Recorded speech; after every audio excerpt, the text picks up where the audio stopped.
হাই বন্ধুসকল, চৰকাৰী ঘৰক লৈ আহি গ'ল নতুন নিয়ম। মই ইয়াৰ আগৰ ভিডিঅ'টোত আপোনালোকক জনাইছিলোঁ যে মুখ্যমন্ত্ৰীয়ে কি কৈছিলে, মই তাৰ ভিডিঅ' আপোনালোকক দেখাইছিলোঁ। বন্ধুসকল, আকৌ এবাৰ মই জনাই দিওঁ যে বহুতে গম পোৱা নাই। চাওক, চৰকাৰী ঘৰৰ ক্ষেত্ৰত বহুত ভাল এটা নিয়ম আহি গ'ল। কাকো এটকা নিদিয়াকৈ লাভ কৰিব চৰকাৰী ঘৰ, কাকো পইচা দিব নালাগে। আপোনালোকে নিজে ঘৰটোৰ নিজৰ ফটো মাৰি আপোনালোকে আপলোড কৰি পেলাই জিঅ' টেকিং কৰিব পাৰিব। চৰকাৰী ঘৰ দিয়াৰ নামত বহু পঞ্চায়ত গ্ৰাম উন্নয়ন মানুহে বিচাৰে টকা, বহুতে পইচা বিচাৰে, যিহেতু কিছুমানে 50%, কিছুমানে 20% বিচাৰে পঞ্চায়তৰ মানুহে। তো তেনেকুৱা ক্ষেত্ৰত এতিয়াৰ পৰা নালাগে, তেনেকুৱা মিছা প্ৰবঞ্চনাৰ মানুহক পইচা দিব নালাগে। আপোনালোকে নিজে নিজৰ ফটোখন মাৰি আপলোড কৰিব পাৰিব। এতিয়াৰে পৰা নচলিব সেই নিয়ম, এতিয়াৰ পৰা এইটো নিয়ম নচলিব, যিহেতু নতুন নিয়ম আহিছে। আৰু অসম চৰকাৰে ভাল নিয়ম কৰিছে এইটো চৰকাৰী ঘৰক লৈ। আৰু অতি সোনকালে চৰকাৰী ঘৰৰ পইচা সোমাব বন্ধুসকল। 19 তাৰিখে যিহেতু সোমোৱা কথা আছিলে। মুখ্যমন্ত্ৰী হিমন্ত বিশ্ব ঘোষণা, মুখ্যমন্ত্ৰীয়ে বৃহৎ ঘোষণা কৰিলে। কি ঘোষণা কৰিলে চাওক, ভিডিঅ'টোত সকলোখিনি কথা গম পাব। ভিডিঅ'টো সকলোকে চাই থাকক কালি। ইয়াত চাওক আপোনালোকে কেনেকুৱা ছিষ্টেমত আপোনালোকে নিজেই জিঅ' টেকিং কৰিব পাৰিব। 19 মাৰ্চত 3,80,000 লোকৰ একাউণ্টত দিব প্ৰথম কিস্তিৰ ধন। 19 মাৰ্চত সোমাব। কিমান হ'ব? 3,80,000 লোকৰ একাউণ্টত দিব প্ৰথম কিস্তিৰ ধন। আৰু যিসকলৰ থাকি গৈছে লিষ্টত নাম, বা কিছুমানে কৰ্তন কৰি দিছে যে আপুনি পাব নালাগে বুলি, বা কিছুমান পঞ্চায়তৰ মানুহ তেনেকুৱা থাকে যে কাটি দিয়ে, এতিয়াৰ পৰা সেইসকলেও লাভ কৰিব। এপ্ৰিল মে' মাহত নতুনকৈ 3,80,000 ঘৰ দিব চৰকাৰে। এপ্ৰিল মে' মাহত নতুনকৈ 3,80,000 ঘৰ দিব। আৰু যিসকলে পোৱা নাই সেইসকলৰ লিষ্টতো নাম আহিব। এইবাৰ এটা নতুন যিহেতু নিয়ম উলিয়ালে মুখ্যমন্ত্ৰীয়ে, এইবাৰ জিঅ' টেকিঙৰ নতুন নিয়ম, জিঅ' টেকিঙৰ নতুন নিয়ম আনিব চৰকাৰে। যিহেতু জিঅ' টেকিং কৰিবলৈ যিসকলৰ হৈ গ'ল বন্ধুসকল, যিসকলৰ লিষ্টত নাম নাই অহা সেইসকলৰ কাৰণে ভাল নিয়ম উলিয়াইছে অসম চৰকাৰে।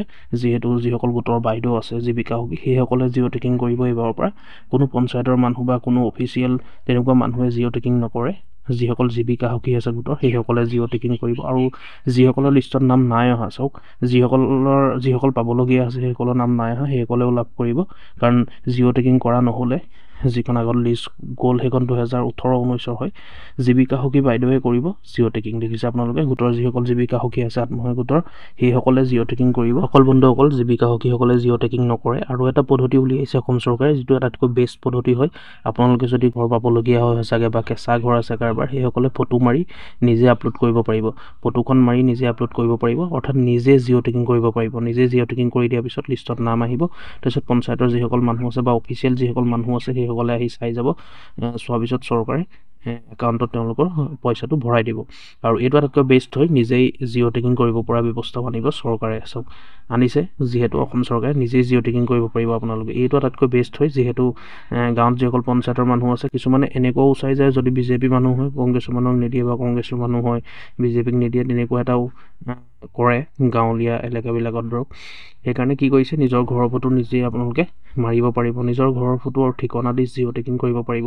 সেইটো দেখিছে আপোনালোকে, আটাইতকৈ বেষ্ট সেইটো নিয়ম হয়, বা আটাইতকৈ বেষ্ট যিটো নতুন ৰুল হয়, সেইটো বহুত ভাল ৰুল। অসম চৰকাৰে বহুত ভাল ৰুল আনিছে। নিজে নিজৰ ঘৰৰ ফটো মাৰি জিঅ' টেকিং কৰিব পাৰিব। জিঅ' টেকিঙৰ পিছত পঞ্চায়ত প্ৰতিনিধিয়ে গৈ নিৰীক্ষণ কৰিব। জিঅ' টেকিং কৰাৰ পিছত পঞ্চায়তৰ যিসকল বিষয়ববীয়া আছে, সেইসকলে গৈ পেলাই নিৰীক্ষণ কৰিব। নিৰীক্ষণৰ পিছত গাঁও সভা, ব্লক পৰ্যায়ৰ কমিটিয়ে চৰকাৰক দিব প্ৰতিবেদন। এইটো হৈ যোৱাৰ পিছত, জিঅ' টেকিংটো হৈ যোৱাৰ পিছত নিৰীক্ষণ কৰিব। নিৰীক্ষণৰ পিছত ব্লক পৰ্যায়ৰ কমিটিয়ে চৰকাৰক লিষ্টত নাম দিব। তাৰপিছতে চৰকাৰে প্ৰথম কিস্তি ভৰাই দিব।